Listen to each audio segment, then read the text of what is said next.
London is cursed. London is one of the most expensive cities in the world.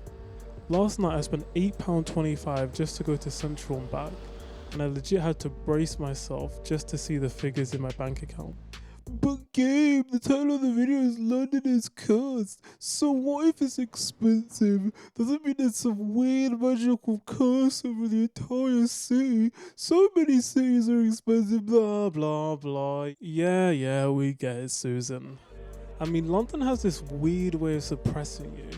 Make you stay in line and stick to yourself. 5 minutes on the district line will show you that much. Everyone is just there, you know, you make eye contact for half a second and their head does a 90-degree turn.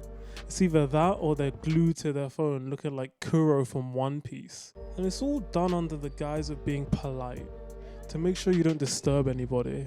But Gabe, don't you do the exact same thing? I don't see you speaking to anyone in the tube. And isn't your screen time like 5 hours or something crazy? Okay, yeah, we get it. Yeah, I can't lie, that's kind of crazy. Look, I'm not saying I'm not a part of the problem either, but I just think it's weird that you can see someone park their supercar in the middle of Mayfair, and if you ask them what they do or how much it was, you'll get an answer like, don't worry about it, I'm doing alright, bud.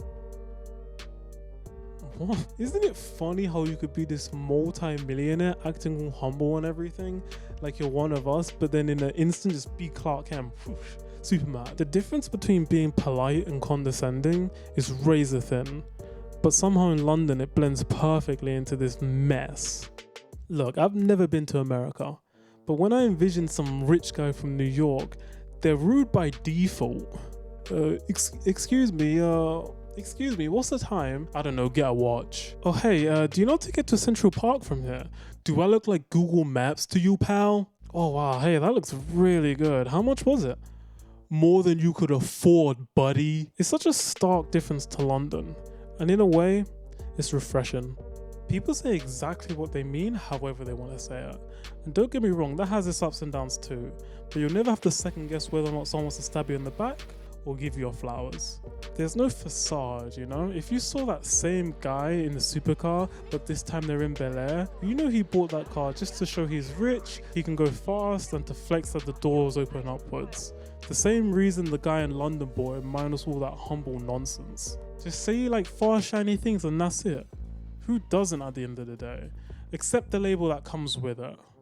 Me and my brother talk about topics like this constantly, and his general view is true freedom is chaos. Does being rich make you better than everyone else? Well, kind of, but don't act that way. Don't acknowledge it, and don't care. That's the true London curse right there. With these tools, the magic curse of the ancient Anubis Doghead will finally be unleashed, and then the human race will bow down to me, Moto Todo!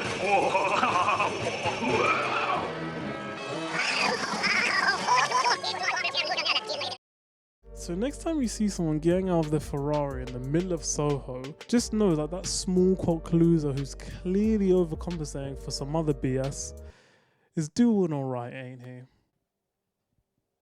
Girls far away in a dreamy slumber. Nah, we're done. Catch you later, buddy. Subscribe.